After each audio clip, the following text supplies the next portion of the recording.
Mishka Shabali is catching up with friends who are arguably more talented than him. How you doing? I'm good. The chaotic morning already. But that's how it goes. But I'm glad you're here. I'm glad we're doing this. Yeah, man. I mean, I feel like I'm a little bit. I felt like I really needed to process it when it happened. It doesn't feel distant, but thankfully it feels less raw. And I didn't, unlike you, I did not know the guy. I don't know if that's. I guess that's the idea. Is I think we're talking about Mark Lanegan, right? I mean, that's our way in. I think we have much to talk about. Let me give you a little bit of an introduction here to people listening. Due to COVID supply chain issues, we are not able to get any edits off the truck. So I just do sort of a cold introduction at the beginning, which is always kind of funny. Alec Bemis is an old friend from Brooklyn from approximately a million years ago, co-founder of Brassland record label. And he's discovered, facilitated, brought to light a lot of great bands from the National to Bartees Cox, and also has Bartees Strange, aka Bartees. Bartees Cox, aka Bartees Strange, just in case people are Googling. Okay. And Alec has also accomplished the bizarre feat, a music writer's wet dream of landing a piece in the New Yorker and then promptly quitting music journalism. Is that accurate or close? Yeah, it was complicated. The editor that brought me in left soon after I published the thing in there. So I did have like one meeting with an editor there afterwards, but so that was part of it, that it was the ease of doing it again was not going to necessarily be easy. It was going to be repitching myself, but also in writing that piece, it was a review of a Beck record. By the end of the New Yorker editorial process, I was like, this is not actually my writing. This is like writing for the New Yorker, and I don't have a voice like you have a voice and a POV. I'm more of a like roving eyeball than a like, this is my world person. But I was like, wow, this is not why I got into writing. I don't know if I want to do this anymore. And also the record label, more music industry-ish things started taking off, and that seemed like an easier path. And even for someone that's, I think, had success as a writer, I think you'd probably agree, writing is almost never an easy path. Yeah, I mean, it seems like the bigger the venue, the less rewarding it is, because the less agency and identity you have in your own writing. I mean, I remember doing sort of nickel, live music reviews for New York Magazine in 2008, and turning them in and then seeing them printed the next day and being like, this is not me, and a negative review turned positive, or a positive review turned negative, or I mean, that, I imagine it's like with Alzheimer's or something like that, where you don't recognize yourself. Yeah. And it's distressing when you put so much work into what you're creating, then to sort of like look in the mirror and not see yourself there. I remember getting out of college and thinking, what do I want to do with my life? And like, where do I want to go? And thinking like, it'd be awesome if something I did got turned into a movie, but I would never want any part of that process, really, because it just feels collaborative to a fault. And I think I got a whiff of that in journalism, that like, I'm like, wow, even this low stakes nickel review in the, New York Magazine. And I got to the point where I was getting $1 a word. I wrote some things for the New York Times, and I did a bunch of that actually after the New Yorker thing happened. But yeah, also, I think frankly, the environment, the even poor environment that we both came into is poorer now than everyone writes. So I saw a little bit of that on the horizon. I don't know if I'm definitely done writing forever. I just think as a living, Yeah, crazy. Yeah, I mean, it's funny. It's like I always have this conversation with people where they're like, oh, our drummer is such a psychopath. And I'm like, yeah, well, look what they chose for their instrument. It's like, what's the heaviest, um, what's the most asocial instrument that I can play? The most amusical thing of just, where it's sort of like oral violence. And then you're complaining that they're unstable. I mean, yeah, of course they are, and similarly with writers, where we don't enjoy this, the collaborative editorial process. It's like, yeah, no, we just want to sit in a fucking bubble with the outside world shut off, thinking about our feelings and writing about our feelings and then rereading them, and to not have another person involved in the process. So I like think a good editor. I liked a good editor. I think writing in journalism, I even found them occasionally, but yeah, I think I could see where things were going, and like editing is not where journalism is going. It's more like cutting things down and blurbing and building your platform. I mean, what you've done actually awesomely, kind of. I feel like you have an audience, right? Like, I don't know if they'll follow you anywhere, but like you have one. You're talking to people. Yeah, I do. I griped about this with a friend on another podcast, which is that now that I do have an audience, I feel like most of what I do is just day-to-day shit of like, these tiny little micro updates, pictures of my cat, selling t-shirts, mailing t-shirts, stuff like that. And I feel horribly guilty because for the amount of art that I'm actually producing right now versus the amount of attention that I'm getting for it, I feel like the ratio is totally skewed because, in my head, I'm still in New York, 22 years old, living on hot dogs, getting like fucking rickets from malnutrition and begging. I remember like to sell 3 CDs mail order during the year. I would be like, holy shit, like a person is listening, and I would just be over the moon. And now I'm not. And it was absolutely hell at that time. And also Because it's more abstract now, because it's more like people following you than people getting the artifact necessarily. Like, yeah, has it changed in that way? yeah, also just like data admin and stuff like that. And when Baby Dayliner hit some Rubicon recently of like 1 million streams, I think. And Ethan's my friend. I love him. I'm a fan of the music. We go way back. And my first thought was, and that's how I met you. I met you through Baby Dayliner. Well, yeah, maybe there were a couple. Maybe I met Baby Dayliner through you. It's actually unclear to me. Right. You're his manager. Yeah.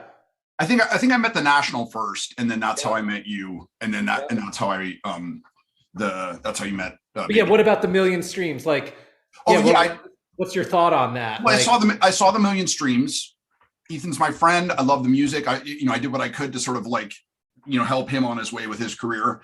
And my first thought was, fuck you. How many streams do I have? Yeah. And then not to go back and listen to the volume of music that he's put out in the last 10 years, much of which I haven't heard just because I've been unplugged, but like jealousy and a specific type of Excel spreadsheet, type jealousy. Numerical competition is part of our lives. I mean, it's, and I hate myself for that. It's such bullshit. That's not how we're supposed to make art or enjoy art. But that's immediately where my brain went, which is, to the pettiest, small dick energy, just like, but my streams, it's so dumb.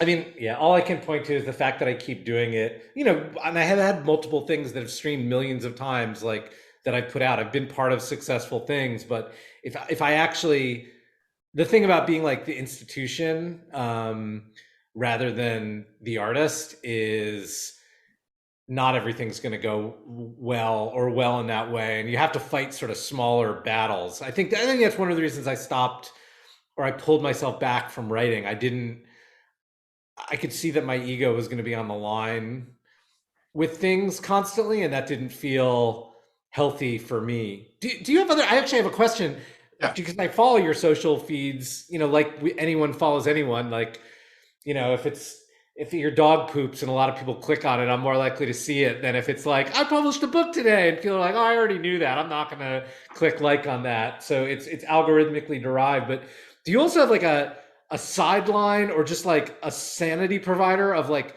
guitars and cars? Basically, is that like a major part of your life, or is that just like fun to share? Because I get the sense that you're like flipping these things like constantly. Yeah. I met I met some new people at dinner the other night, and they were like, oh, what do you do? And I was like, I'm an artist. And they were like, what kind of artist? And I said, a scam artist, because that is what it is these days. In order to survive, you have to have a million different hustles. So obviously I write and sell my writing and plug my writing. I write music and make music and record music and sell vinyl and t-shirts and all that shit. And also I buy and sell guitars, and I have for 20 years now. Yeah. And then I recently got into like buying and selling cars, that's way harder to make money at. And it's more sort of like an expensive, fun hobby.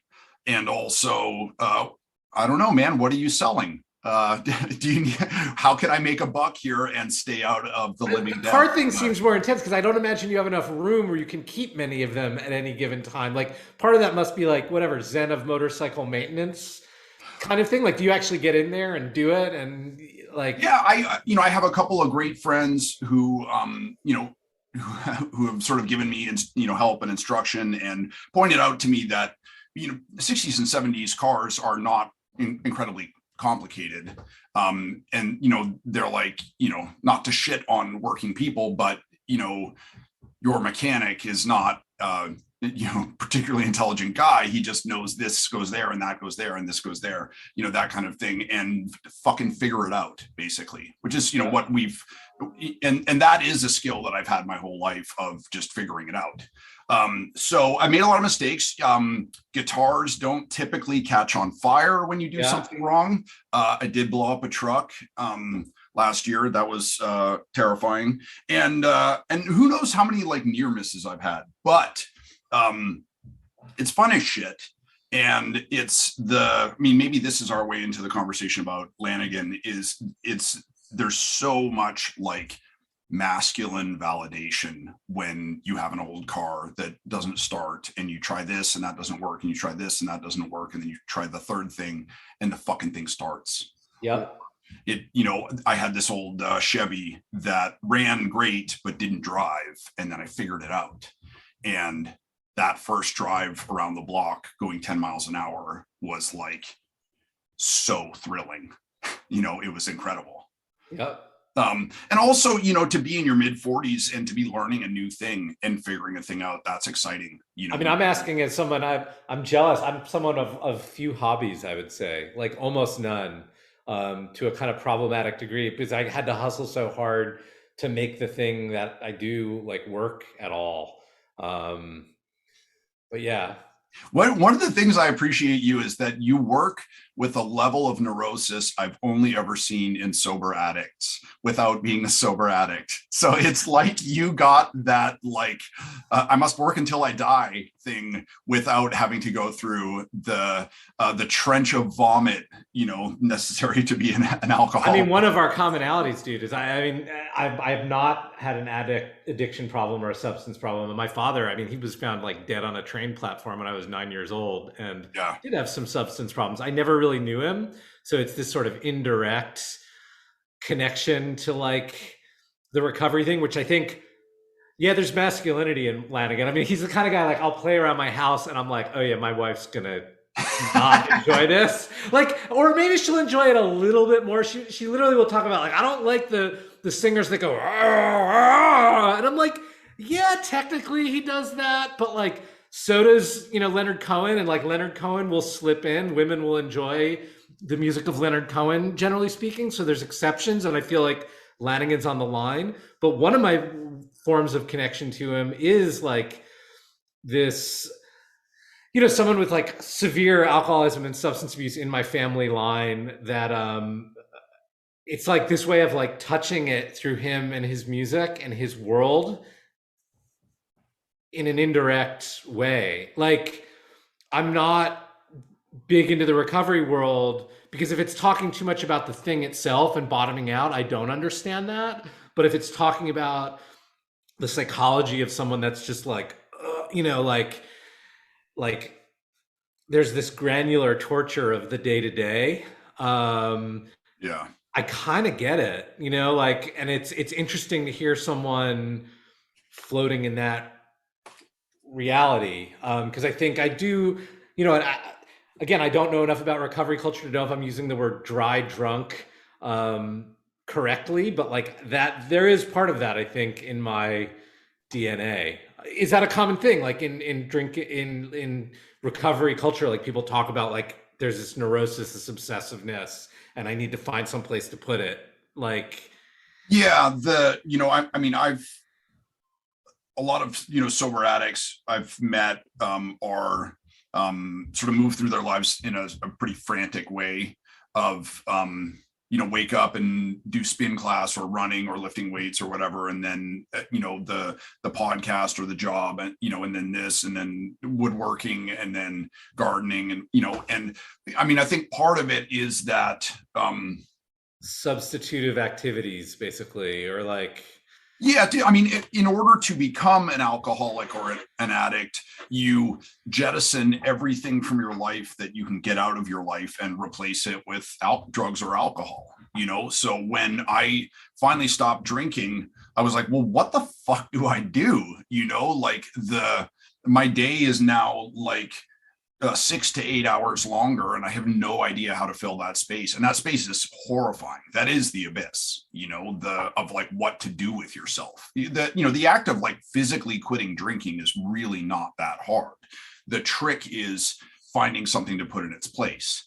And when when we're making that decision, when we're going through that process, we are we're incredibly frantic and panicked. So you do it in a manic way, and then I think it's difficult to dial that back.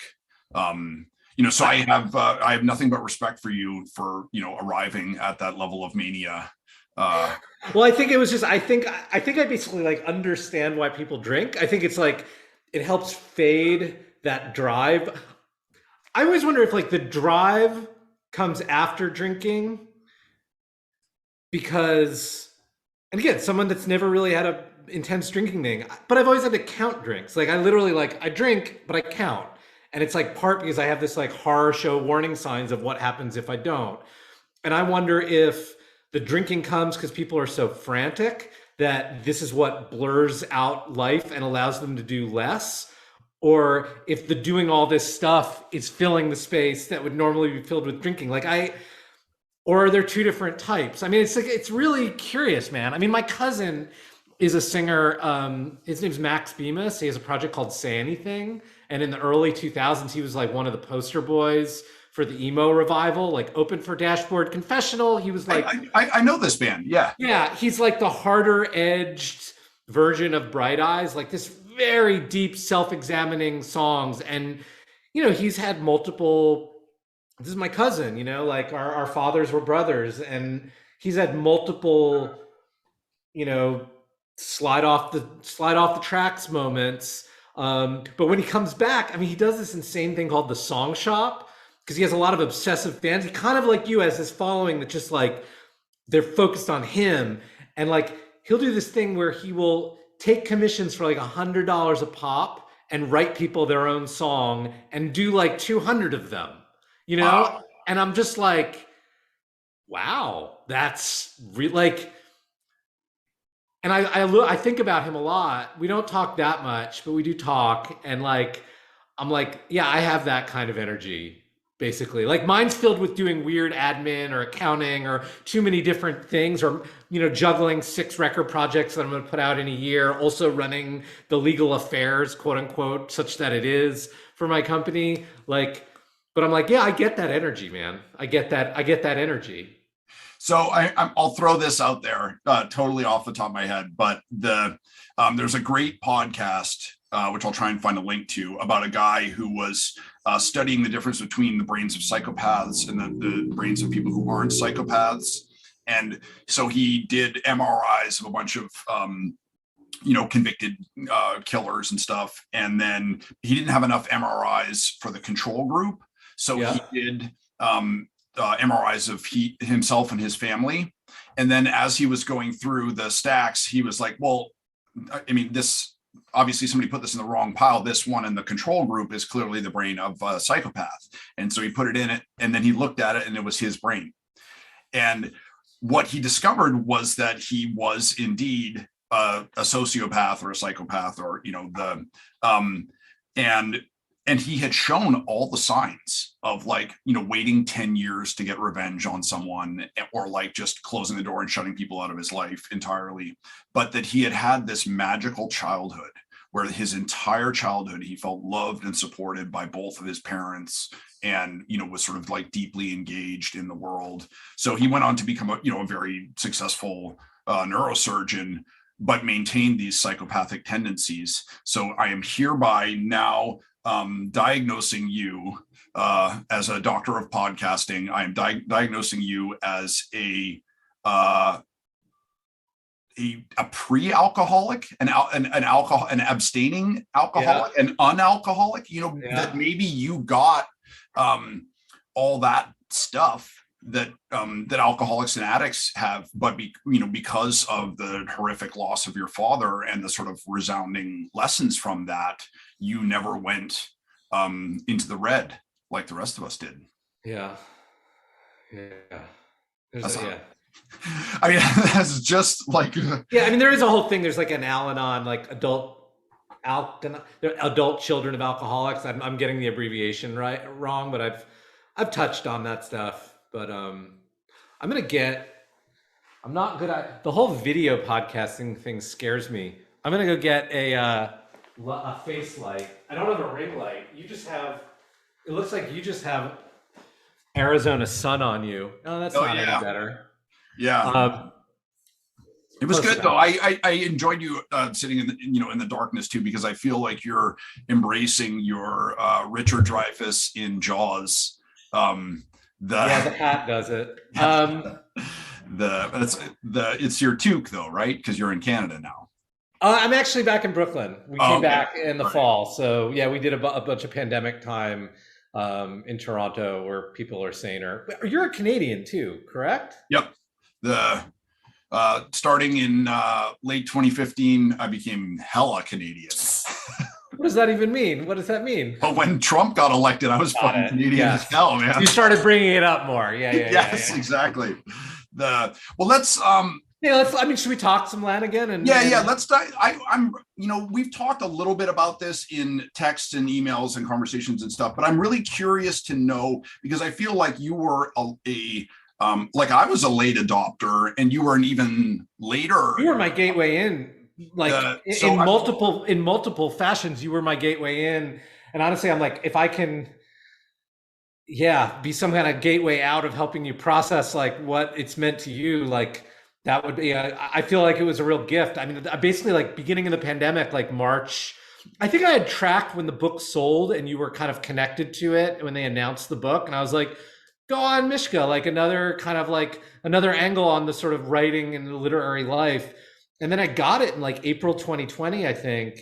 And it's just like, whoa, like just got pulled in. And I think a lot of times what I do when I read music books, I will listen to the music of the person I'm reading about alongside. If it's a chronological one, I'll put together a playlist. And I just went in deep. And I think at one point, I was like, this guy's discography is insane. I don't understand what's going on here. There's too much. And I think you helped me in. You were like, they're not as popular. Like Spotify's not going to tell you these are the million play songs, but try With Animals and Black Pudding with Duke Garwood. And I'd heard those songs and been impressed by those songs, but just dipping deep in there, I was like, wow, this is completely my world. And Houston Publishing Demos, that record that he made in 2002 didn't put out till 2015. I'm assuming because of, in a Neil Youngish kind of Ditch trilogy way, he just had such bad associations with his psychology at the time, and that's what took him a decade plus to release it. But yeah, no, it's quite literally, like, I think I was getting some texts from you like, try this, try that, or Twitter DMs or whatever they were. And it was the book that you helped get out of him, because I know you're very circumspect about what your role is. You actually nailed it when you said that I was the doula for the book, because that describes perfectly what my role was. Is that and I facilitated the same thing that you do with bands and musicians and stuff like that. So, a lot of it was just being a fucking fanboy and stalking him and then not going away. Was it mostly digital communication? I mean, I'm assuming because it's a literary thing, it actually lends itself in a good way to digital world, or would you have to like pick up the phone and be like, dude, like, because phone calls can land more softly. This is something I remember from my relationship with editors. If you get this document that's just boom, boom, boom, boom, boom, it can be overwhelming. Whereas if someone's like, let me introduce the things I think are wrong with this, sometimes it can be a little bit of a softer touch. So initially it was just DMing through Twitter, and then we met up for lunch, and then it was almost exclusively digital. We talked on the phone a bunch. Lanegan liked talking on the phone, but it's it was just such a bizarre experience because I was such a fan, and celebrity is a thing, and it feels like a third presence in the room. And it was talking to Lanegan on the phone, it's like, I'm talking to Batman, or or I'm talking to it's like you're talking to an idea. I'm talking to the god of lightning, not that you're talking to a person. And so I like really quickly had to train my brain to get rid of that and just talk to him person to person, and then editor to writer, and then friend to friend. And and when we became friends, that was really rewarding, because it's like, in order to successfully be alone, you need to forget how to be with other people. And in order to be a celebrity's friend, or let me rephrase that, in order to be one of your heroes' friends, you need to forget your hero worship and just be a friend to them. But then there would be times where I was reminded why he was a hero, and that was incredibly rewarding. For him to be my buddy, and for him to make me laugh, and sometimes piss me off, and often piss me off, often hurt my feelings. And then to have him, say, just text me something that was incredibly poetic, or, incredibly personal, that showed that, he was, taking me into his trust. It's just so rewarding, and it's funny too, because one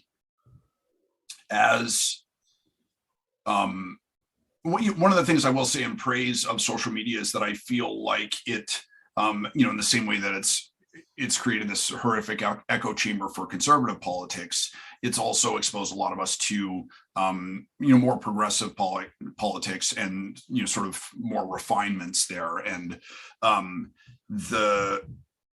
toxic masculinity is a phrase that you hear sort of like over and over and over again, to the point where it's just a clot of syllables with no meaning. And then reading Lanegans, like reading a chapter that he'd written about, him living in his leather jeans and like drinking and blacking out and, driving 400 miles on his motorcycle and waking up in it. I was like, this is so sexy. And now I understand toxic masculinity, because this Mark Lanegan, when he was 25, bad dude, not a good guy, right? Still like a very sort of like an artist in his nascent stage, but not a good person, not a good friend, not a good boyfriend, not a good son, but reading about who he was, the mistakes he was making, the shit that he was doing, it was incredibly attractive, magnetic, against your will, and friends, who I had. Does he have friends from back then that, yeah, what was his relationship? I mean, I think I was trying to grok a little bit. Like, I listened to KXP the day he died, February 22nd.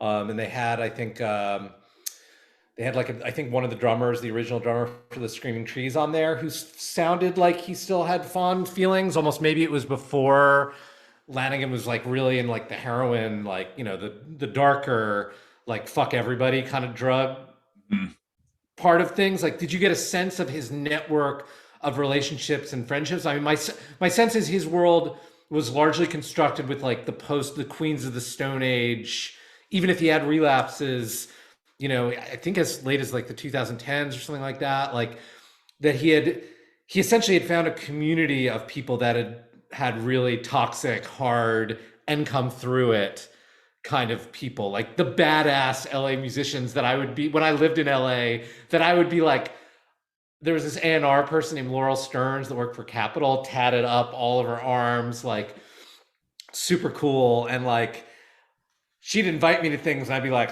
I'm not badass enough to be in those rooms, but I could hang with her and I could be in those rooms, but I'd have to I didn't have the stories to share with them, of like, this is when I hit rock bottom. And my sense is he had like the rock bottom dudes club or something like that. And, girlfriends and partners and, badass people. Like, did you get any sense of that from him? I can't remember like how much of this memory is true, but I can't remember if you put me on the list or if we went together to go and see Yeah Yeahs in LA when they were like just. That was probably me. I don't know why maybe I would have had a +1, but yeah, I know that show you're talking about. And because we hung John out. Spencer Blues Explosion opened. Yeah. No, John Spencer Blues Explosion closed, and I was like, oh shit.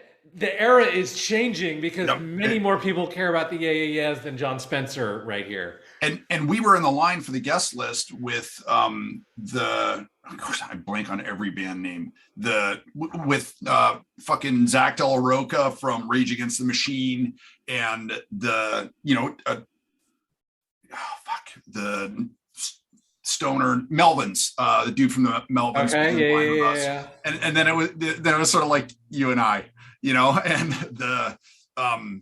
I definitely I sense that Lanegan hung with a real lifer crowd. We were hanging out in his backyard once, and like Greg Dooley like popped by for a second, and when Lanegan introduced me, Greg was like, "Oh, hi. Oh, like nice to find you. Must be one of us, basically, like kind of thing, or well, no, like he'd heard my name."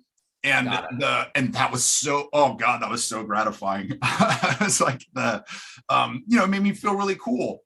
And and I think that was one of the things about Lanegan is that I'm 45 now. I was probably like 38 or 39.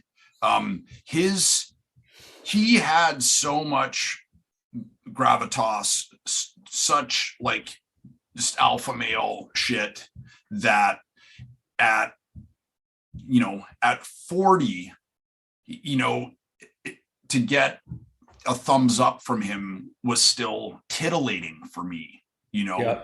that it didn't just reduce me to like being a child again, it reduced me to like being a fucking puppy, and I think, do you remember, were you a Stephen King fan? Not really. No, not really. I mean, Okay. I was aware of him from a kid, and I recently just read his book on writing. But yeah, not a super aware. Yeah, why? There was this story which I think was in like the Bachman books when he was writing under a pseudonym, and it's about they discover teleportation. But one of the things they discover about teleportation is that you need to be unconscious when you teleport, because otherwise Okay. you go fucking insane. And then, Uh-huh. so as is a great story, as they're unfolding, the history of teleportation, it's interspliced with, a family preparing for taking a trip or whatever. And they go to like the teleport, and and then there's a little like 9-year-old kid who's like, well, everybody takes the gas and goes to sleep. What if I fake it? Don't. Yeah. Yeah. And so then he pretends to inhale, pretends to fall asleep, and then goes through the teleportation while he's awake. And it's Stephen King, so of course he comes out the other end with like white eyes and white hair, like cackling, and he's sort of like, staring at his dad, and before he like tears his eyes out or something, horrible and dramatic like that, he's like, feels like just a minute, but it's longer than you thought, Dad. Like longer than you would think. Which is that this child, an intelligent, thoughtful, curious, sensitive child, has done the unthinkable and taken a journey of 10,000 miles in the blink of an eye, and it's taken a fucking toll on him. And Lanegan in his life, heroin, crack, methamphetamine. How many times had he been in a coma? I don't know. Yeah. A lot. How many times had he been dead? I had his heart actually stop and come back to life. I'm not a particularly sort of woo-woo person, but it doesn't. You don't have to believe in too much of that shit to. I mean, just the metaphors of like, a soul going back to going to hell and then coming back like fucking 9 times, that changes a person. And and it had changed him. It had absolutely changed him. The suffering that he had been through, and coupled with the bliss, right? Because heroin feels amazing. I can't remember the comedian, but has this riff about how terrible heroin is, and like the cost of like when you inject heroin, you're probably going to die, and it destroys your body and it destroys your mind, and like, man, it must be really great. To get people to do that.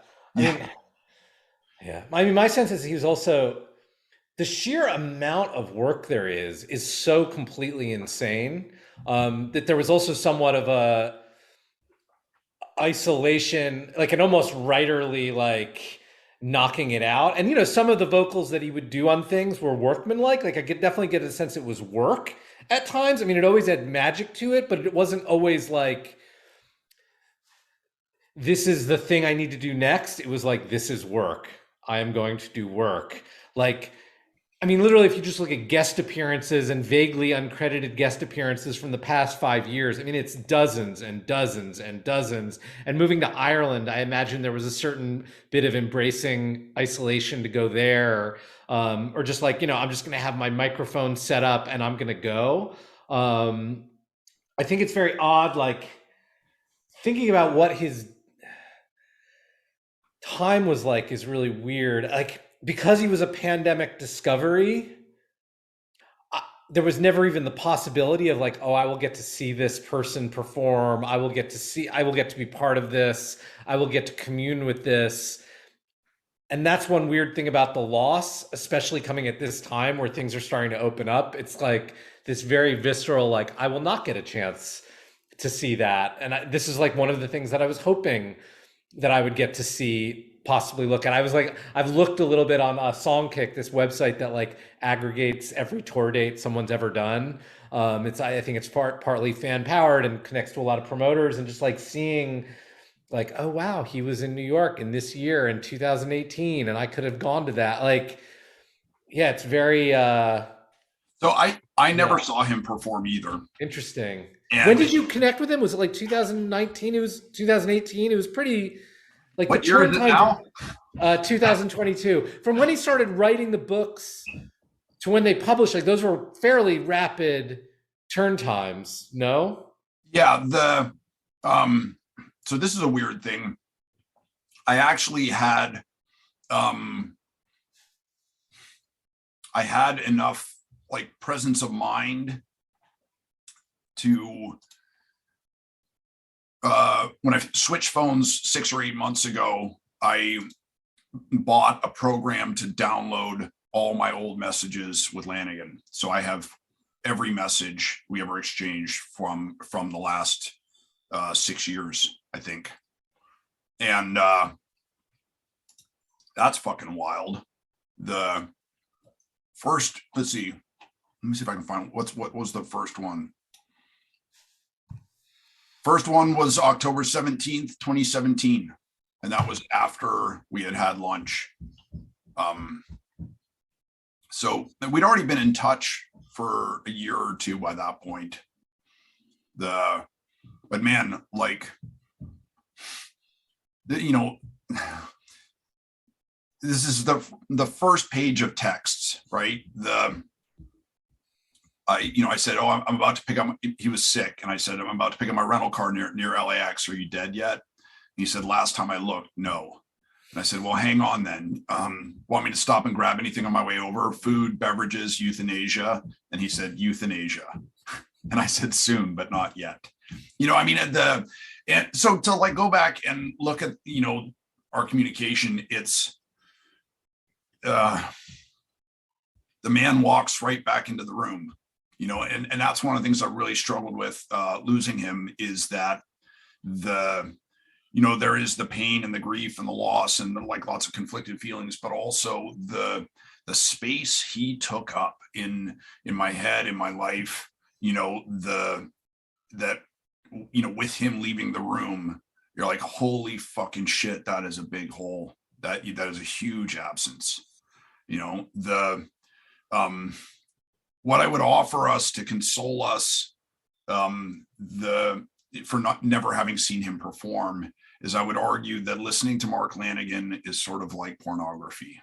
It is such an acute, personal thrill that it's best experienced alone.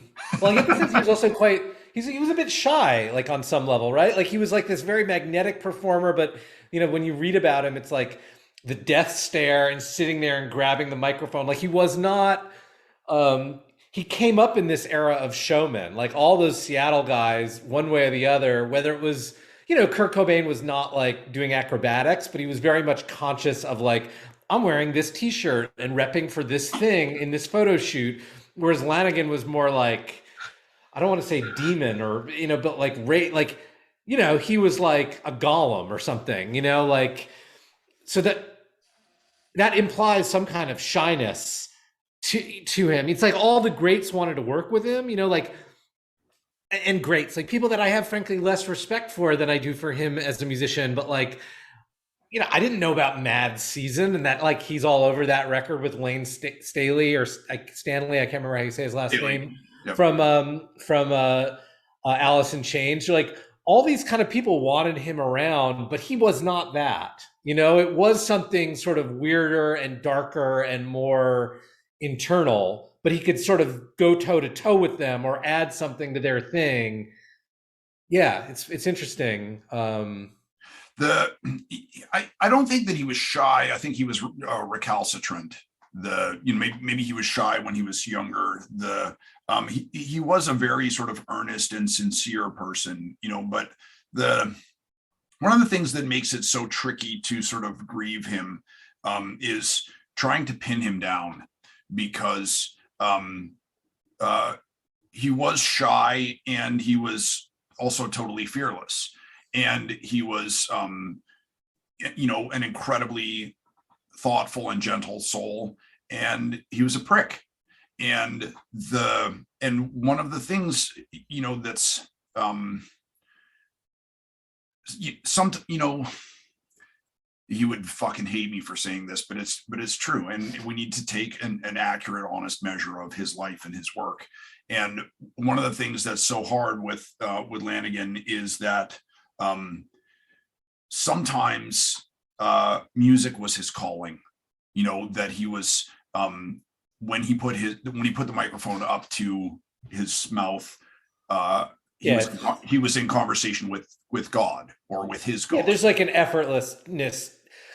You hate to say about any creative person that it's effortless because it takes a toll and it's hard, but like you got the sense that he got very good results in an easier fashion than some of us, or at least a more frequent fashion. Or his batting average was better. I don't know how to put it, but like his bad recordings. I made a playlist after he died. I finally compiled and I called it a compendium. It's like 100+ songs. And I'm like, I like all of these. Like, yeah, there's definitely ones that I find more magic in, but like random things he did for a TV soundtrack, I'm like, this is sort of like there's a magic to it always. So if there is a master list floating around somewhere on Spotify and it's over 24 hours of music. Yeah. I want to do that at some point of just say, all right, I'm going to listen to it all, you know, without a break. But what were you saying? Music was his calling. I don't want to. Well, I say sometimes it was. Sometimes when he put his mouth to the microphone, he was in conversation with the divine, and he was performing his life's great work. And sometimes his life's great work was heroin. And when he put his mouth to the microphone, he was punching the clock. And he would hate me for saying that, you know, but there are, you know, Mark served two masters. He served art and he served addiction. And those are opposite masters, you know. Am I right that it was relatively recently that he got clean? I mean, we're within a decade of his death. Clean, finally, you know, like that you, from what you know, I mean, and you would know better than I, and that's all I'm looking for. I'm not looking for like, you know, dates or receipts or whatever, but it's that conversation is murky. Yeah. You know, because, you know, I've already told the story, so I'll do the, you know, the quick version. But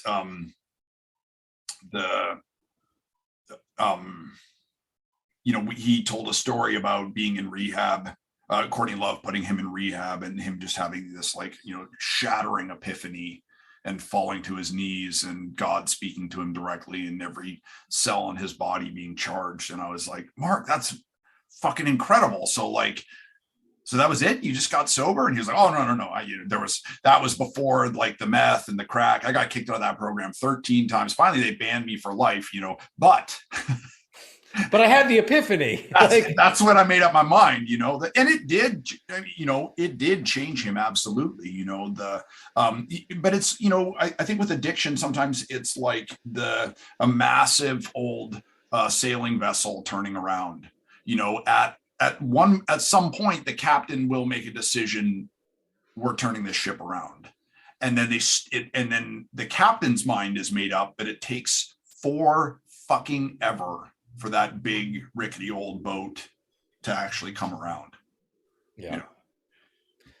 Does he have in terms of your processing, are you in touch with other people that knew him, or was it pretty much like you had a one-on-one relationship with him because it was through these projects and it was through a pandemic and it was through, yeah. And I'm asking partially just in terms of like how you're processing and partially like, do you have him for, like, do you know, are there things left? Was he was writing, he kept writing, like you kind of kicked something off on him that unfortunately is not going to flower into a lot more, but is there a little more kind of left, or what do you know about the last couple of years the book did so well that they were sort of like, all right, we're ready for, number 2. Sing Backwards and Weep 2, Electro Boogaloo, or whatever the fuck,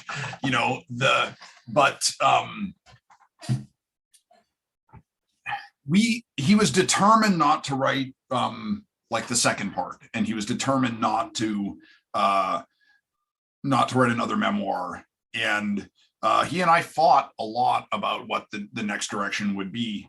And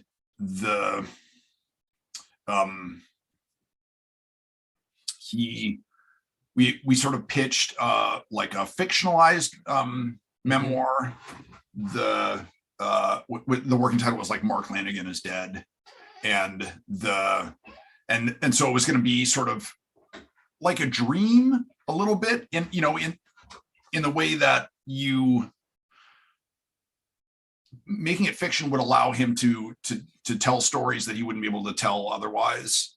And hopefully get at sort of like a greater truth, and also sneak in a lot of true shit that he wouldn't be able to say if it was, if we were saying it was a memoir. Too dark, proper names. Yeah.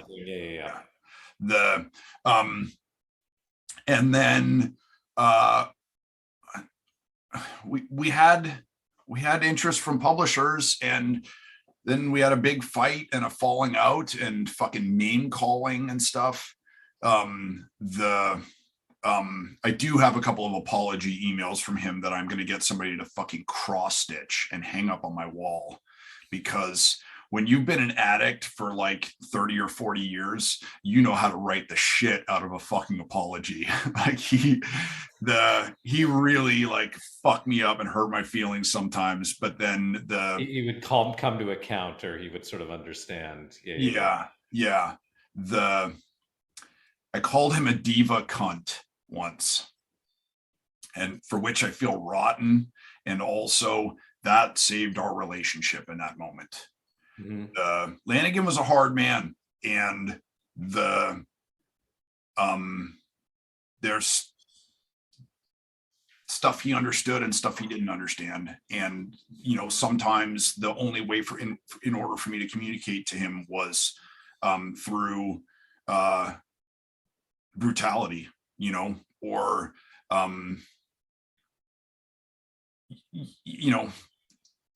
there were times where I thought that it was going to pop off and we were going to swing on each other. You told me, actually one thing when I talked to you, I think a couple months after I had read the book, you were like, he definitely has a good thing going with Heavenly, but I don't know if that record thing is going to last forever. Would you want to talk to him? And I was like, I don't know, man. Like, that sounds. I felt weird about like bringing that up to you, because I was like, I like you, so like I'm bringing you a lot here. Honestly, look. Also the scale of the thing I've been doing for 20 years now is small. The only way it works is if I sign people before they have the agency to completely say fuck you. It's like, it's really working with people at a nascent moment, and I'm trying to take my own turn of my, it's a very small ship in terms of employees, and we basically hire people on a freelance basis. We've had employees over the years, but the structure of what it is, I'm trying to shift into something different, because I'm getting older and I can't always discover something where I'm like, if it's not doing better 5 years from now, then when I sign it, I've done something wrong. Like, it's hard to be the one that's waiting 5 years all the time, but I'm not ready to walk into the room with someone like Lanegan, who's been on like, how many major labels has he done projects with? How many indie labels has he done projects with? Like, that actually excites me, the idea of working with someone like that. But the sense of expectation and the sense of like, I've seen it all and I've been fucked, and now I'm going to just like throw that punch if I sense that someone's coming at me with some bullshit. I'm not prepared. I need more reinforcements to deal with that,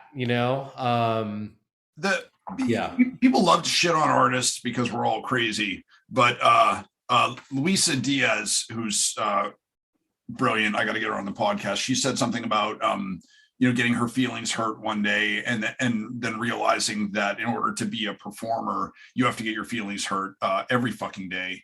And I was like, or specifically to be a comedian. And because you're working with the audience, and sometimes they don't come with you, and like, to be a singer songwriter, it's like I hurt my own feelings professionally,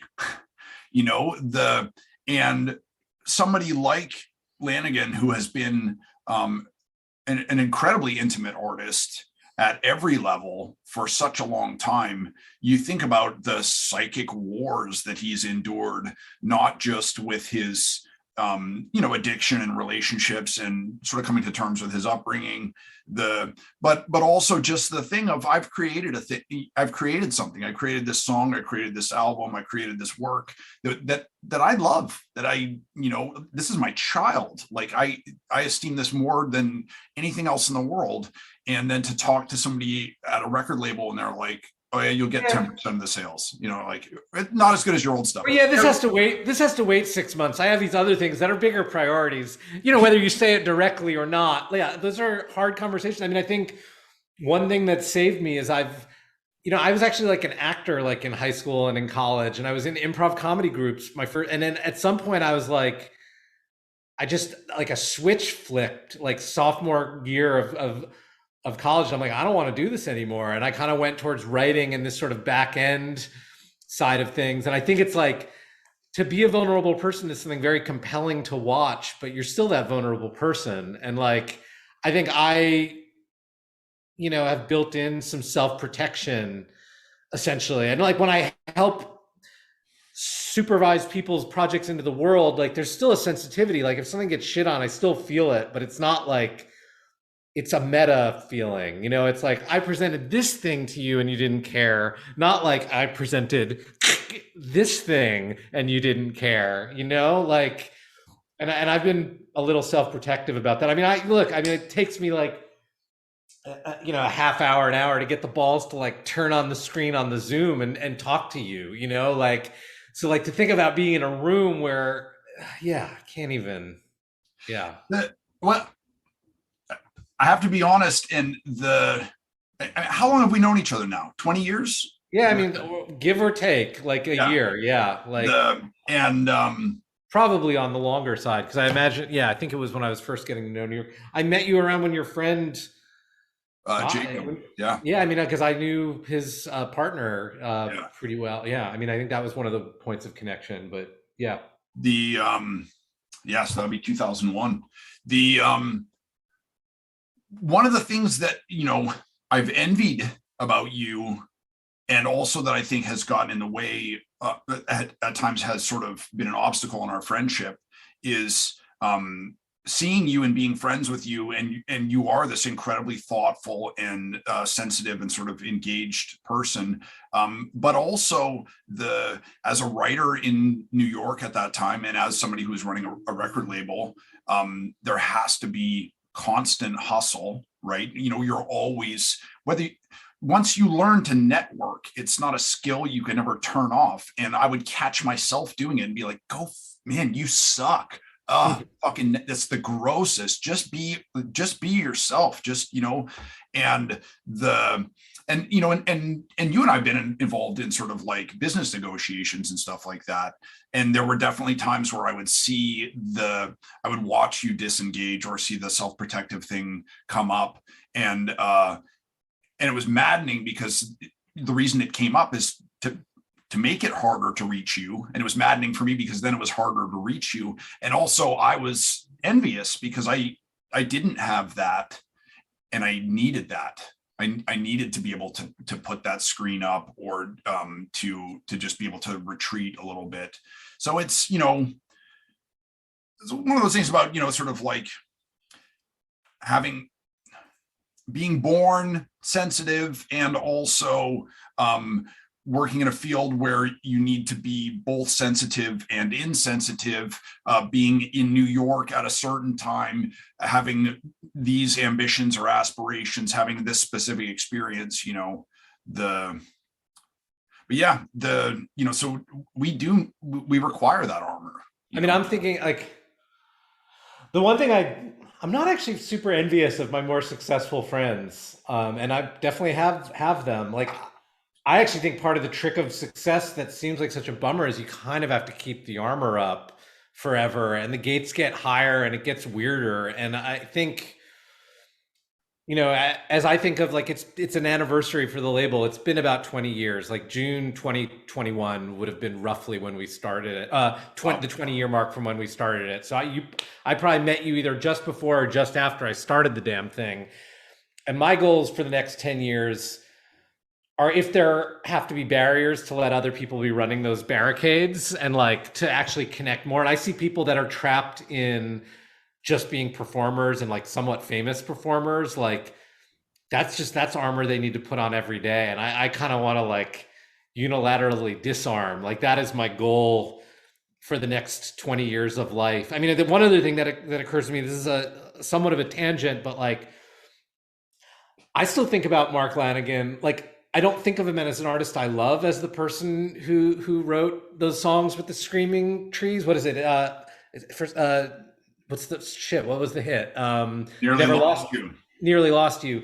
Like, but I think one thing when I rediscovered his work and fell in so deep with his work in 2020 was like, he's still like TV grunge guy to me. And actually the path that he actually walked later in life was a much nichier, more intimate connection with his audience, much more following his muse rather than any desire to make a hit kind of world that he was following.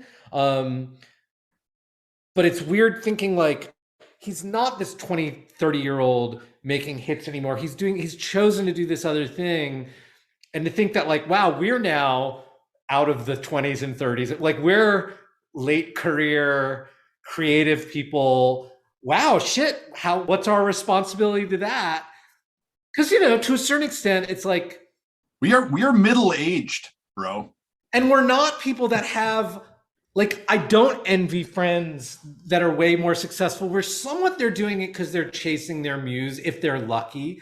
But some, or you'll look at a band and you'll be like, that guy's still managing to chase his muse. But these two people are supporting either their family or their chosen family of the tour manager and the sound person and the merch seller and the manager and the lawyer. And that's like a weird life to live. And I, just thinking about old legends and where they fall on this continuum of like, how much are they doing it because they want to do it? How much are they doing it because they feel like they're supporting this whole thing? It's weird. I actually want to make sure, because both of us have a capability of talking long, and I just want to plant a seed. I do want to talk about how Bartees Cox. He's someone, I guess he's much older in your world. I think I might have figured out when I started working with him, like, looking at, when you look at someone's Twitter account, and you're like, oh, also followed by XYZ. Like one of the weird ways that hyper networking has taken over our lives. But I do want to make sure we don't, I think we're probably not going to go more than an hour and a half on this thing. And I think we've just hit the hour mark. I want to talk about your relationship with him and how far back you go. One final thing before we get to Bartees is, you led me right into something that I want to say that I've been meaning to say for a while, which is to speak directly to the Screaming Trees fans on the Mark Lanegan subreddit, and at which point I want to say, go fuck yourselves. We are not the same. Yeah. If you're a Screaming Trees fan, you're not necessarily a Mark Lanegan fan, because he made such a hard break from that, from that stuff and that world. To do what he did, to be authentic to himself, to sort of follow the muse. And if you keep bringing him, trying to drag him back into that quagmire of a band in which he was sort of like a karaoke vocalist, go fuck yourself. Go listen to fucking Bubblegum, listen to Blues Funeral, listen to With Animals, listen to Gargoyle. It's a different thing, man. It's not the same, Well, I think, I subsequently, like, really only after he died, I listened to like the demos Screaming Trees record that he put out, and it seems like he'd taken over the band a little bit by that point, so you could find traces of what he developed. But it's weird to think that his greatest success, quote unquote greatest success, was like something that he essentially abandoned. It was like the soil that like that the tree grew in, basically, is very bizarre to think about. It's hard to think about too many artists that manage that kind of trick. Um, and I don't know if like the enormity of it. It's unfortunate that he died when he did after the success of the book, because I think a lot of people gave him a new look when that book came out, and it put him on radars of literary people and sort of more thoughtful people that would have possibly dismissed him, just thinking of him as a screaming tree. Or as I put it, I have this, this Substack thing. If I'm here to promote something, it's not so much my record label Brassland. I send out mixtapes to a couple hundred people once a month or so, and I wrote about him and like called him like, I always thought of him as one of the grunge guys. And I think that book was really the definitive break where he could say like, no man, I wrote a fucking book and I wrote it myself, and it's harrowing and it's real. And it's, I read the Dave Grohl book for fun, as light going to sleep reading, but it wasn't the Dave Grohl book that he was writing. They were in different worlds, even if they were in, Grohl being a very important part of Screaming Trees. They were colleagues, like there's mutual respect there, but Lanegan was on this other muse that he was chasing. And it's sad that I feel like he could have had 5 years of not dining on that, but like playing shows in a larger scale with a different level of respect and production, because he was still playing the rock dives, man. Like, and doing it beautifully, but like it would have been lovely to see someone like that playing Lincoln Center's American Songbook. As awkward as the venue in which it takes place is, it's like an honor, and it would have been lovely to have seen him get more honors. Well, even if he didn't care, I don't know if he's someone that would have given a shit. But no, this is what I want to say to you, and to whatever other Lanegan fans listening, is that I know that a couple of years ago he did get to, I think it was like an electronic music festival that he got to curate, and he got to work with Peter Hook, and he got to work with some artists that reduced him to being a quivering puppy the same way that he reduced me to being a quivering puppy. And he got to work with some of these artists, and to be greeted literally with open arms from them when he walked on stage. And I remember when he came back from that he was just like, he was giddy, he was over the moon, and it was tremendously meaningful to him. And I would use the word joy, that he did absolutely feel joy in. He felt joy in creation. He felt joy consuming the work of other artists, and to have his work recognized by other artists he admired was a big deal. Yes, it was deeply fulfilling for him. Well, it was interesting that he did get some of that, Yeah, he had some of his laurels. We didn't get to talk about it, and I don't think we will. But there was this. I would encourage everyone to look up 10 Commandments of Mark Lanegan.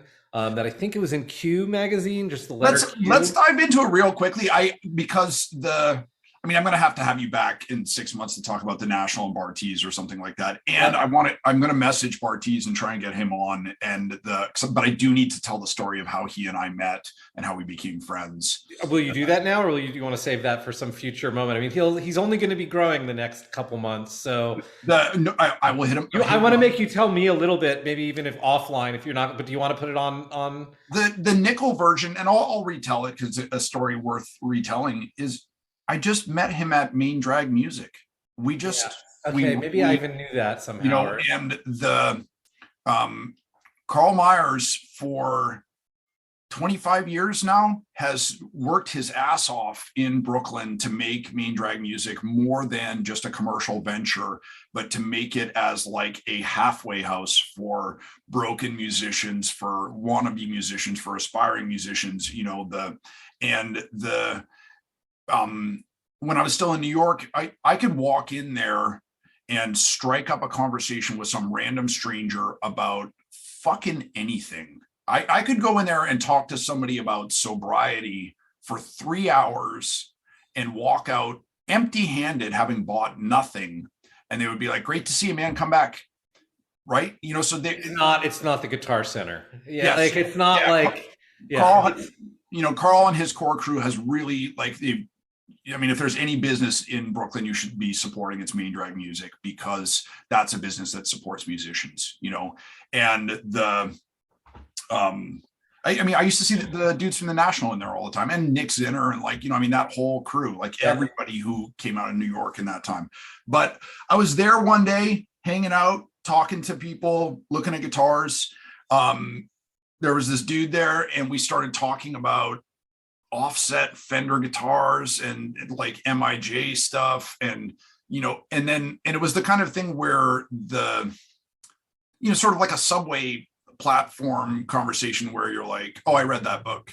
And then you start talking about it, and then you get on the train together, and then you skip your stop because you're like, well, no, let's keep talking. My relationship with Bartees started, I mean, literally someone was like, you should get a coffee with this dude. He's going someplace, but it wasn't about that. It was kind of just this is someone you could connect with. I have a feeling, and I instantly connected with him. And I think that's actually part of his magic that I think carries into the music, but there is something extra musical about it. I mean, I've honestly been I did a podcast a couple of weeks ago with a member of So Percussion, this guy, Josh Quillen. And there's this whole genre of communication now. It's like this parasocial thing, it's there's the people you have relationships with in the real world, and then there's the people where you have these sort of mediated relationships with, and sometimes you're actually friends with them, and sometimes you just think you are. And I think of things like this podcast, or things like meeting him immediately. I've been in a room with him probably a half dozen times. It's not because we've really gotten to know each other since 2019, 2020, during the coronavirus era. And I think he's just one of these people that gives you this feeling of I'm here and I'm engaged and I'm connected. And some people do that with their Twitter feeds. Some people do that by being in person. Some people do that, having a conversation on the internet and sharing it with other people. We're entering a weird Rubicon. It's not the Borg. That's the fear of the internet and all this interconnectivity, is that it's going to be one giant microprocessor, and it's or macro processor. And it's actually something weirder. It's a lot of, getting to know people quietly. This is a wild oversimplification, but at his core, Bartees is a good dude. And it's that simple, and it's that complex, that he is sort of genuine, authentic. The second time that I met him was when he gave me the keys to his apartment to stay there for 3 days when I was back visiting Brooklyn and needed a place to crash. I'm a person he's met once in a guitar shop for 15 minutes, right? And then we just got to talking and got to be friends. And then I heard his record, and I was like, this is fucking great. Let's talk about this. It's funny because one of the reasons I wanted to talk to him was my appeal, or his appeal to me, was the opposite of maybe, your experience or the way you were introduced, which is where I was nobody knows about this guy. That was the great thing, was just that he was so, just so plugged in and so excited about it, enthusiastic about everything. And also, I wrote about this in the article. I should go back and reread it. Was that, did you write about him? Yeah, I wrote a piece about him. And you've actually read it because we talked about it. Okay. I need to go back and reread it. But I talked about the, let's be open. Before he blew up, you wrote it. I kind of remember this. It's also the last couple of years have been this blur. I think the line between the parasocial and the actual social is very blurry, because I feel like most of my social world has been virtual, and podcasts I'm listening to and people I'm doing Zoom calls with, and it's starting to really open up in New York properly now. But so just the articles I read and knowing someone, it's just, everything's a flat. It's it's the problem with the screen. It's what do I prioritize? What? Yeah. Yeah. Let's tell me about this article a little bit more. Well, just to be open and honest about it, a white dude meeting a black dude and talking about music in a guitar shop, and I made all these assumptions about him, about what kind of music he was listening to, and and he talked about TV on the radio, and what a watershed moment that was for him. And that was a meaningful moment for him, because he was like, he wanted to make, music that was influenced by Bon Iver and stuff like that. And when he and I started talking about music, I immediately went to Black American music, hip hop and soul and stuff like that. The stuff that I know, but where I made that assumption and I got it completely wrong. And he wanted to talk about like fucking Steely Dan and shit like that. And and also, he said his, he was a child of mixed race parents. And so I said, oh, a Black person and a white person. And it's that his parents are both mixed race. And how that informed his experience being from Oklahoma and growing up around country music, and like and country music being white music, absolutely white when he was growing up, and the stuff that his parents were listening to and stuff like that. So I sort of just called myself out for a bunch of dumb, outdated racial assumptions when it came to music and experience and stuff like that. But also how rewarding it was to be wrong with a guy like Bartees, who's just like, oh yeah, no, I meant this, not that, that he never took offense to any of the like boneheaded things that I had assumed. And it was just like, yeah, no, let's move forward. I mean, it's a more extreme example, but it's like, I feel like over the last couple of years, I've read a lot of like how to engage with a neo-Nazi. And the way is not to be like, you suck, neo-Nazi. I mean, there's times for that. If they're protesting down your street in your town, yeah, maybe that's the right approach. But if you bump into one in a more intimate fashion, yeah, getting it wrong and just focusing on how they're wrong is probably not gonna get you anywhere. And I think he's someone that's very emotionally intelligent about that kind of thing. It's not that like people getting things wrong doesn't burn him up. It's just that he knows that there's no point in letting that drive a conversation. And also like getting things wrong sometimes it's just clarification of, oh, I meant this and not that. And, oh, okay, then you can move forward. And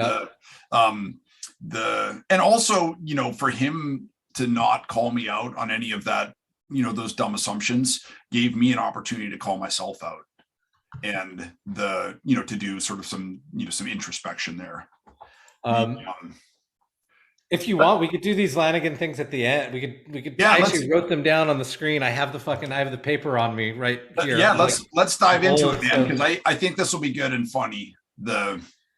You want to? And I just think, well, I'm interested to hear your reflections on some of the things. I mean, like definitely, it's funny. Like I actually did a list for the Creative Independent, this website for like creative people run by Kickstarter, but it's a really very open-hearted, generous advice for creative people thing. And it was very like voice of God kind of stuff, like about accounting and contracts and things like that. And Lanegans was very like the flip side of like, I've seen some shit, man. And like, like, so I'll start. Yeah. It's like, number one, it's good to be different. Maybe I'll do the overview first. Stop me whenever you want. Well, why don't you do one and talk about how that affected you, and I'll do one, and we can sort of, I don't know, do it that way. Maybe I'll pick them I'll pick them randomly. Okay. I'm not going to go in order. Do you have it on your screen, or I do.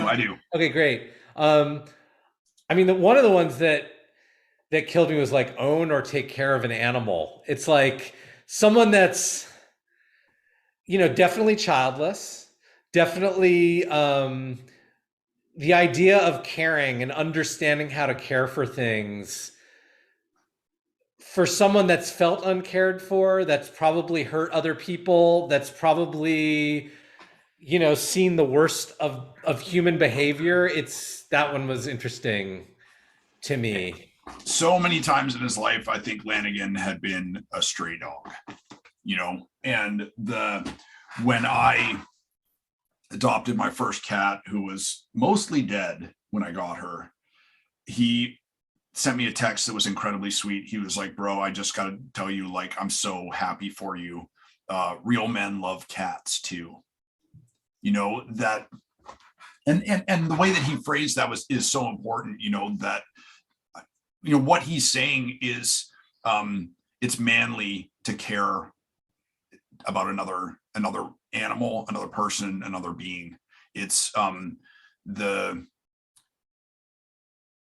guess it doesn't need any elaboration, that he was arguing that it is a masculine thing to care, to be soft, to be tender. When I was looking after his animals, the reason that album With Animals is called With Animals is because Duke Garwood was looking after his animals and did the record on a 4-track sitting on Lanegans' dining room table, and there's sounds of the animals on every single song. And I didn't see Lanegans' last American tour, which I could have gone to fucking all the shows if I wanted. But I didn't, because I was at his house looking after his animals.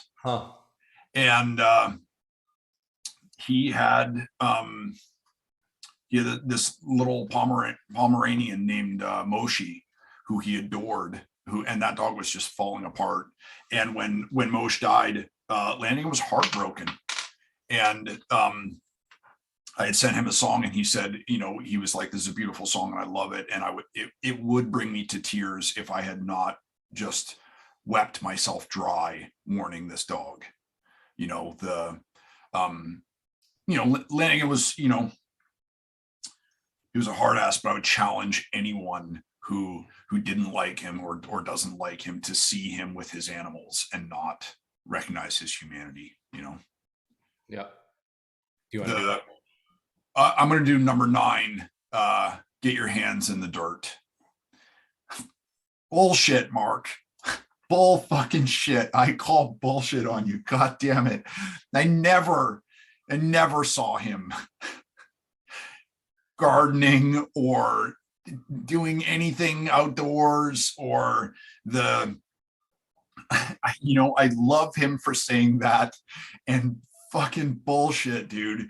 I think tell me what his deal was with Ireland. Like, what was that completely out of nowhere? I read somewhere that it was like, and maybe it was an interview with him so he could be a little bit closer to his touring base, because I definitely think he was bigger in Europe than he was in the States in this second mode of his career, if only because there's smarter music audiences in more major cities that are closer together. Like you have to kind of you have to travel a lot to get to those places. But was it like he was way bigger over there than he was here?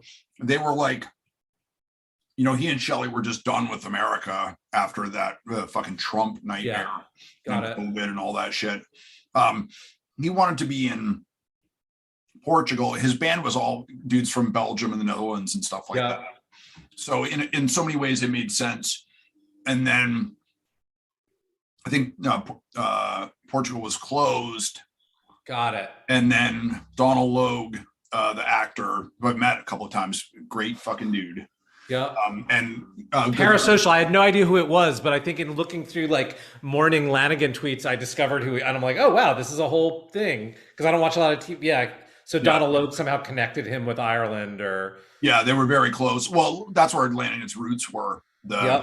Beautiful country. I have to say, I've been out to Dingle once for a show that he did Other Voices. It's this great show that I've had artists do in the past.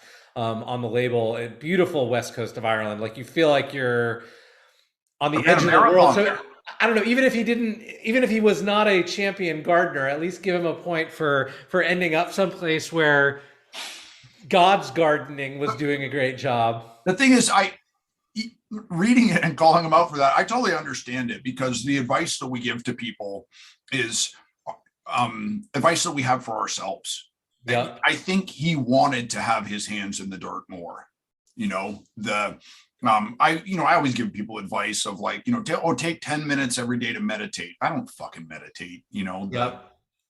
Doesn't mean it's bad advice. Just all right, you pick one. I liked this is super basic, but number 8, look for music off the beaten path. And honestly, I love it just because someone that's as accomplished as him and could just sort of always be the person doing the singing. Like, it is pretty obvious from the amount of weird people that he sang with. Even if he was only getting exposed to other people's music by people being like, hey, Mark, will you sing on my record? He was very open to listening to all kinds of wild stuff. I'm not going to remember the name, but one of the feature tracks was this Portuguese band whose name I can't remember. It was this duo. Dead combo. Yeah. And like, the funny thing is, often when he would feature on another artist's work, he would kind of take it over. Like, I kind of compared him to like the scene stealing character actor. I think someone described him as what's his name? What's the that wild character actor that was in the Fatboy Slim video? Crap. Christopher Walken. Christopher Walken. Like, he has like a Christopher Walken element. Like, you're like, yeah, you could say you want Christopher Walken to do X, Y, and Z, but basically you just want Christopher Walken to like send this energy into this scene. And even though he would often derail other people's music and turn it into his own music, the rest of the record, like, he was kind of like, it's like the narrator of Our Town kind of element to it. It's like, I want Mark Lanegan like blessing the stage here, basically. But it was just very clear that he was really chasing after music till the end. And the things that he talked about loving, like, sure, everyone loves New Order, but not everyone loves the Gun Club. And the love with which he talked about artists like that, like, very admirable. He knew Kid Congo really well. And every time Kid's name came up, he was like, such a cool guy. Like, he remained a fan of Kid's and not just a friend. That them being friends and knowing each other, it didn't diminish his respect for or admiration of Kid. But yeah, Lanegan was going to produce my next record.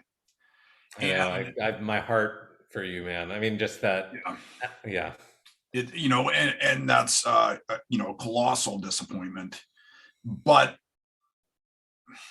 I fight these fights with people online who are like, oh, it's such a shame, about his drug addiction. Like, think of what we could have gotten from him if he wasn't a drug addict. And number one, motherfucker, go look at his discography. Yeah, there's enough there. Like, there's a lot to work with. And number two, I don't run the numbers on the lifespan of someone injecting drugs intravenously, because we are super fucking lucky that he made it to 57. That's the real truth. Right. Yeah. He shouldn't have made it to the 27 club. He should have been dead when he was 24. So I have a couple, there's a couple of songs where he was like, you do this and you do that and you do this. And if we're doing a record together, you don't get to do any of those things. Just do this thing, And then I sat down and wrote a song and sent it to him. And he was like, see, that's it. I have no notes. That's exactly what what you need to be doing and what I wanted you to do. I asked you to do it, and 45 minutes later, you deliver a song. The feedback that I got from him was so great. And he didn't care about what your status level was. He just cared that you were listening. That you were, if music was too important to you, then that's what he cared about.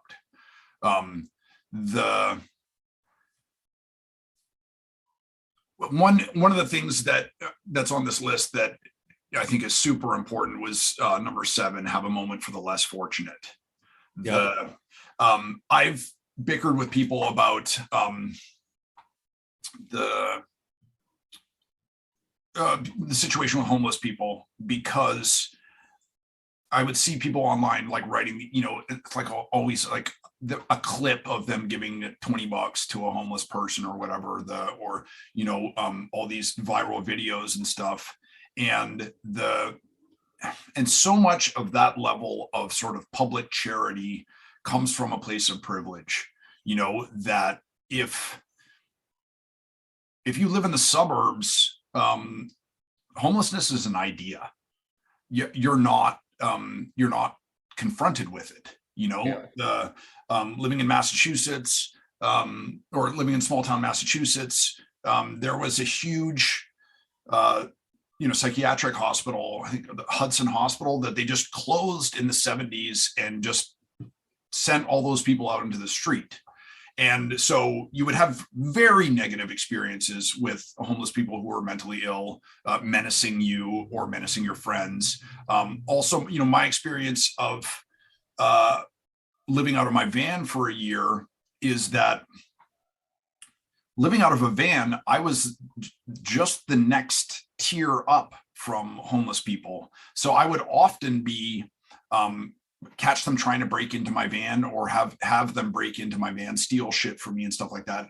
I was sort of like fighting with them over the same scraps. On the continuum, so, yeah. Yeah. So so my experience of homelessness wasn't like a tidy thing of I'm going to write a check or I'm going to make a donation to this abstract thing, but I'm going to try to maintain empathy for this person who always shits in front of my house, or the person who's throwing bottles at me, those kinds of things.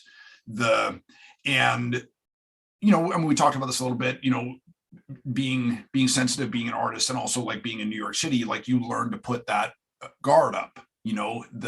If you walk around all day and give $5 to every person who asks you for money in New York, yeah, you're rich. Yeah. Because there are so many people in need. So you harden yourself to it in order to survive.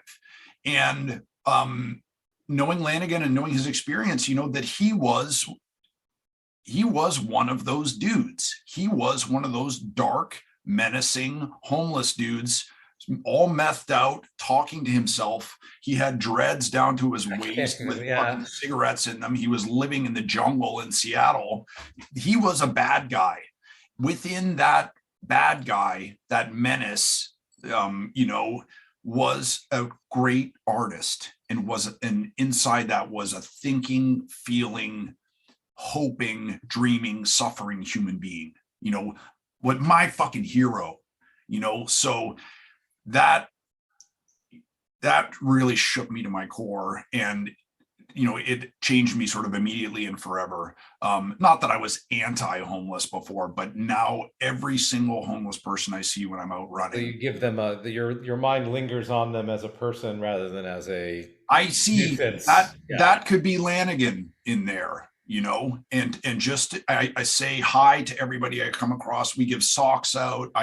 On my birthday, I'll run out with a stack of 10s or 20s and just give $10 or $20 to everybody I come across. Because I don't know, Lanegan changed me that way, made me realize we have no fucking idea who's in there. I don't know where to. And we don't have to do all of these. Yeah, no, I mean, I was actually thinking of how to do one that will be summary. I mean, like every day is a new beginning, it's like,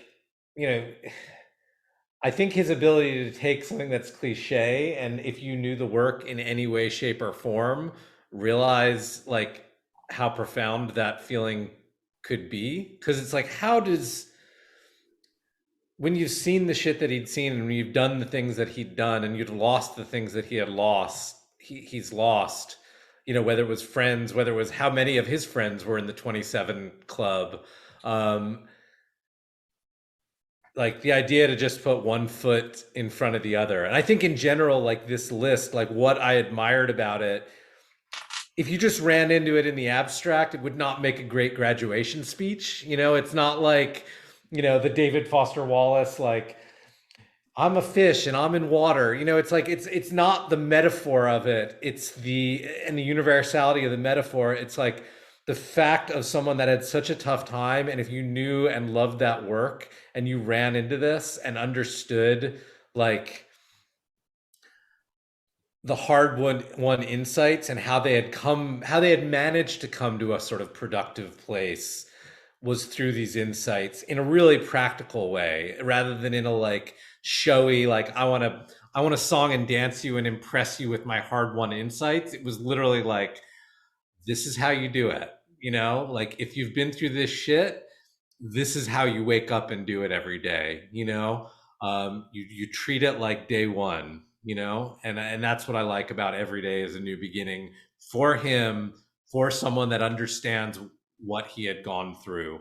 And that's even the like the put your hands in the dirt, man. Like, yeah, maybe he didn't do it, but it's like looking at the world with that perspective is kind of humbling, like that's all that matters at the end of the day.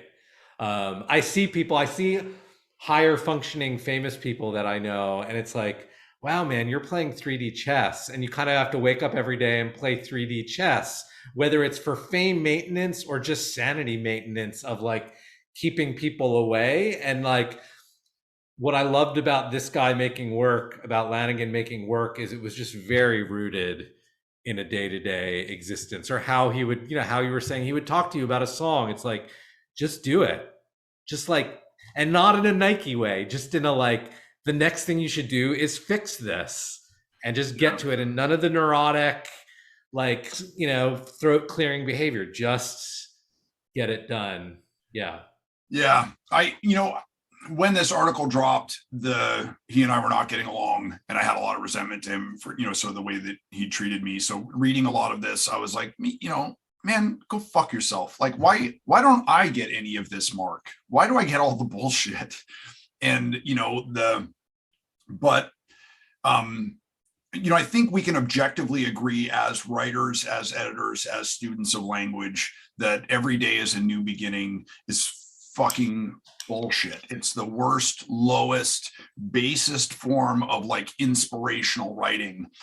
However, when you put a platitude like that in the throat of somebody who has as much gravitas as Lanegan does, you see it again for the first time. And that's one of the things that was one of, that was Lanegan's power as a singer, as a lyricist, as a human being, is that he forced us to see things in a new way. His lyric book is called I Am the Wolf. I Am the Wolf is objectively a dog shit lyric. It's fucking so hack and meaningless unless you're Mark Lanegan and you've been to hell 11 times and come back to tell the story. And I think that's I think that's one of the things that's like really heartbreaking for me, is that, as a human being who's, gone through hard times, and as, as an alcoholic, and as somebody who's been a serial loser for a long time, if you're sitting there flipping the coin and it's like tails, tails, tails, and 300 times you flip the coin and it comes up tails, to have the internal strength, to have the emotional strength to be like, to flip it again, and while it's in the air, and be like, I hope it comes up heads. Maybe it'll come up heads. And the truth is, statistically, the other 300 times don't matter. That each morning when you flip the coin, there's a 50% chance it will come up heads. For Lanegan to have endured everything that he did, and to have had it come up tails so many times, and for him still to have that unextinguishable flame of hope in his heart after everything that he'd been through, that's an incredible human triumph. I hope he he's one of those people, like, like Kurt Cobain makes a great like mural on a wall representing Seattle. I'm in Brooklyn, I'm in Clinton Hill, Bed-Stuy, and there's like Biggie Smalls all over the neighborhood. There's like 20 Biggie Smalls murals, and you're like, okay, this is a person that makes a good mural. Like, they were both a real person, and they were sort of not a cartoon character, but they represented something that looks good and I feel like the loss of Mark Lanegan is someone that, like, the fact that he lived and breathed gave him some power, because it was so unlikely. And I hope people can find their way in to his work. And I hope a podcast like this helps. I hope that memoir that you helped him pull out of himself helped. I hope random ass playlists I post on Spotify and write a 500 words find their way in. And I think, like, I hope there's enough people that have the passion to give people their way in, because I think he's someone that there was so much power from having him alive, and I just hope people can find the maps to discover him. Yeah. Because I don't know if he makes as good a cartoon character as some of his peers do. And that's what was so beautiful about what he did, you know? Yeah. It is, you know, it's sort of like, bro, did you hear that Paul Bunyan died? Yeah. Because you're like, wait, was that a real person? You know, I mean, it is, you know, his voice and his legend and his story is so mythic that you know, we're less surprised that he died than that he ever lived. Like, I can't believe there ever was a guy like Lanegan. You know, we should wrap up. I want to give you a chance to like plug all your things, but one of the things I want to tell you, Alec, is that listening to you, you know, expound at length about Lanegan and what his you know, music meant to you and means to you, and sort of thinking about moving forward with it is you know, it's a very immediate personal reminder of the first thing that I liked about you when I met you. And, you know, one of the things that has sort of kept us in touch, albeit horrible touch, but probably more in the last couple of years than in the last decade. Yeah. 20 years is that at your core, you are a fan. You love this shit. You are deeply enthusiastic about music, about writing, about music writing, about connection, about the way in which you know, we create a piece of art and then it's sort of static, except that then it goes on to live forever and to reach out and touch people and change people. And and I don't know, man, I always admired that about you. I think that's so important. I think that's so meaningful. And I think it's hard with fucking Brooklyn and the internet and when there's just constant wash of shit coming at you, and you know, artists like, you know, hey, listen to my mixtape, how to disambiguate what's new versus what actually touches you. And yeah, I mean, look, man, I'm very thankful. And how to stay plugged in, how to keep caring, you know. Yeah. Well, you discover a Mark Lanegan and you're like, this guy has 20 records I've never heard, and you fall in love with it. Or you discover, you know, someone gets you together with Bartiz and you're like, wow, this guy could go really long. Like, this is just the beginning, and it's so cool to be part of that trip. And yeah, man, I mean, I get cynical about it sometimes, but then the art brings you in. I don't have anything really to promote. I mean, I have a label called Brassland. It's Brassland, like the metal. It's that at all the social media things. So if you care to look for that, I like what we've put out. I'm Alec Hanley Bemis, which, you know, you'll spell that based on the podcast title, at all the social media things. I don't really use it. I kind of, as I said on Twitter, this is a notebook. I'm not trying to engage anyone but myself, really. But like, there's some links to other podcasts if you want to learn more. And I do have this mixtape thing. It's myname.substack.com.